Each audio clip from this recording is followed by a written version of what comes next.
Chapitre 16. Les parents de Bruno. Grand-mère me ramena dans sa chambre et me posa sur la table ainsi que le précieux flacon. « À quelle heure dînent ces sorcières ?» demanda-t-elle. « À 8 heures, répondis-je. « Il est 6h10, dit-elle en regardant sa montre. Il va falloir attendre plus d'1 heure pour déclencher la prochaine opération. » Soudain, ses yeux tombèrent sur Bruno. Il était toujours dans la jatte remplie de bananes. Il en avait mangé 3 et il s'attaquait à une 4e. Il était devenu énorme. « Ça suffit !» dit grand-mère en le posant sur la table. « Il est temps qu'on ramène ce glouton au sein de sa famille. Tu es d'accord, Bruno ?» Bruno montra les dents. Je n'avais jamais vu une souris se mettre en colère. « Mes parents me laissent manger autant que je veux !» cria-t-il. « Je préfère être avec eux qu'avec vous. »« Bien sûr, » dit grand-mère. « Sais-tu où se trouvent tes parents en ce moment ?»« Ils étaient dans le salon, » répondis-je. « Je les ai aperçus tout à l'heure. »« Bien, » fit grand-mère. « Allons voir s'ils y sont encore. » Elle se tourna vers moi et ajouta. « Veux-tu venir toi aussi, mon petit ?»« Oh oui, s'il te plaît, » dis-je. « Je vais vous mettre tous les deux dans mon sac à main. Mais restez sages. Si vous voulez jeter un coup d'œil de temps à autre, ne montrez que le bout de vos moustaches. » Son sac à main était un grand sac ventru en cuir noir, avec une fermeture en écaille de tortue. Elle nous fourra, Bruno et moi, au fond du sac. « Je ne ferme pas le sac, » dit-elle, « mais attention, pas plus que le bout de vos moustaches. » Je n'avais nullement l'intention de rater le spectacle. Je voulais assister à tout ce qui allait se passer avec les parents de Bruno. Je me plaçai dans une petite poche intérieure, près de l'ouverture, et de là, je pouvais sortir mon museau quand je le voulais. « Et là !» cria Bruno. « Donnez-moi le reste de la banane que j'avais entamée. »« Oh, d'accord, » dit grand-mère. « N'importe quoi pour te faire taire. » Elle jeta le reste de banane au fond du sac. Puis, elle quitta sa chambre, le sac au bras. En frappant le sol de sa canne, elle parcourut le couloir jusqu'à l'ascenseur. Elle prit l'ascenseur, descendit au rez-de-chaussée et se dirigea vers le salon. Et là, en effet, étaient assis Madame et Monsieur Jenkins dans 2 fauteuils séparés par une table basse et ronde en verre. Il y avait plusieurs autres personnes dans le salon, mais les Jenkins étaient le seul couple un peu à l'écart.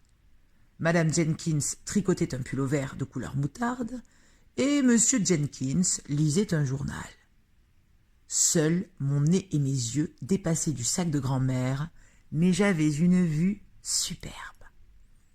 Grand-mère, dans sa robe en dentelle noire, s'avança vers eux en frappant le sol de sa canne. Elle s'arrêta juste devant la table basse. « Êtes-vous Madame et Monsieur Jenkins ?» demanda-t-elle. Monsieur Jenkins leva les yeux au-dessus de son journal. « Oui, » dit-il en fronçant les sourcils. « Je suis bien Monsieur Jenkins. Que puis-je pour vous, Madame ?»« Je vais vous annoncer une mauvaise nouvelle, » dit grand-mère. « Elle concerne votre fils Bruno. »« Mon fils Bruno ?» Madame Jenkins leva alors les yeux, tout en continuant à tricoter. « Qu'a-t-il encore fait, le petit scorpion ?» demanda M. Jenkins. « Il a dévalisé la cuisine ?»« Bien pire, » dit grand-mère.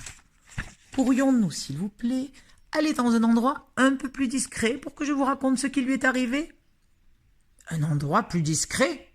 reprit M. Jenkins. « Et pourquoi donc ?»« C'est difficile à expliquer, » dit grand-mère. « Je préférerais vraiment que nous allions tous les 3 dans votre chambre et que nous soyons bien assis avant que je ne vous en dise plus. »« Je ne veux pas monter dans ma chambre, madame, » dit M. Jenkins. « Je suis très bien assis, ici, merci beaucoup. » Ce grossier bonhomme n'avait visiblement pas l'habitude qu'on le dérange quand il lisait son journal.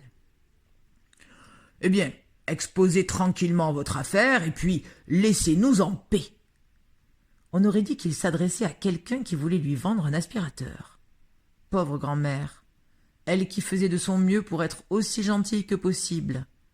Elle commença à le prendre mal. « Nous ne pouvons pas parler ici, dit-elle. Il y a beaucoup trop de personnes et c'est une affaire plutôt délicate et personnelle. »« La barbe, je parle où je veux, madame, dit M. Jenkins. Grouillez-vous, qu'on en finisse. Si Bruno a brisé un carreau ou marché sur vos lunettes, je vous dédommagerai.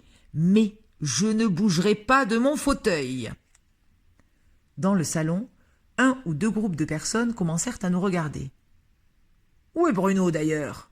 demanda M. Jenkins. « Dites-lui de venir s'expliquer. »« Il est déjà là, dit grand-mère. Il est dans mon sac à main. » Elle tapota le grand sac de cuir avec sa canne. « Que diable racontez-vous? Qu'il est dans votre sac ?»« C'est une plaisanterie, » ajouta Mme Jenkins d'un air pincé. « Pas du tout, dit grand-mère. Il est arrivé une fâcheuse mésaventure à votre fils. »« Oh, il lui arrive tout le temps des mésaventures, dit M. Jenkins. Quand il ne mange pas, il rote. Vous devriez l'entendre après un repas. Il rote comme 1000 trompettes. Heureusement, une bonne dose d'huile de castor arrange tout ça. Où est-il donc, ce petit misérable ? » « Je vous l'ai déjà dit, répondit grand-mère. Il est dans mon sac à main. Et je continue à penser qu'il vaudrait mieux aller dans un endroit moins public avant que vous ne découvriez son nouvel aspect. »« Cette femme est folle !»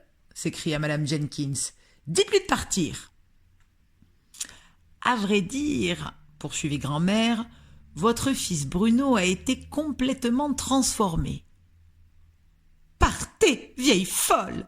cria Mme Jenkins. « Écoutez, j'essaie de vous faire comprendre le plus gentiment possible que Bruno est vraiment dans mon sac, dit grand-mère. Mon propre petit-fils les a vus expérimenter leur truc sur le vôtre. »« Qui a vu faire quoi sur mon fils ? Pour l'amour du ciel !» cria M. Jenkins. Il avait une moustache noire qui tressautait lorsqu'il élevait la voix. « Mon petit-fils a vu les sorcières transformer votre fils en souris, dit grand-mère. « Appelle le directeur, mon chéri, dit Mme Jenkins à son mari. Il faut que cette femme soit renvoyée de l'hôtel. » Grand-mère était à bout de patience. Elle fouilla dans son sac et en sortit Bruno qu'elle déposa sur la table basse. M. Jenkins jeta un regard stupéfait sur le gros souriceau brun qui mangeait toujours son bout de banane. Mme Jenkins, elle, poussa un tel cri que les cristaux du lustre tintèrent. Elle bondit hors de son fauteuil en hurlant « Une souris ! Une souris ! Chasse-la ! Chasse-la ! Je ne peux pas supporter les souris !»« C'est Bruno, » dit grand-mère. « Espèce de vieille sorcière !» vociféra M. Jenkins. Il se mit à frapper Bruno de son journal pour le chasser. Grand-mère se précipita et réussit à rattraper le souriceau avant qu'il ne lui arrive malheur. Mme Jenkins continuait à crier à tue-tête. M. Jenkins, lui, s'était levé de son fauteuil et il nous dominait de sa haute taille en hurlant de plus belle. « Dehors ! Comment osez-vous effrayer ma femme ? Reprenez votre sale souris et filez !»« Au secours !» criait Mme Jenkins. Elle était plus blanche que le ventre d'un poisson. « Bien, j'ai fait de mon mieux, » dit grand-mère. Sur ce, elle leur tourna le dos et repartit en emmenant Bruno.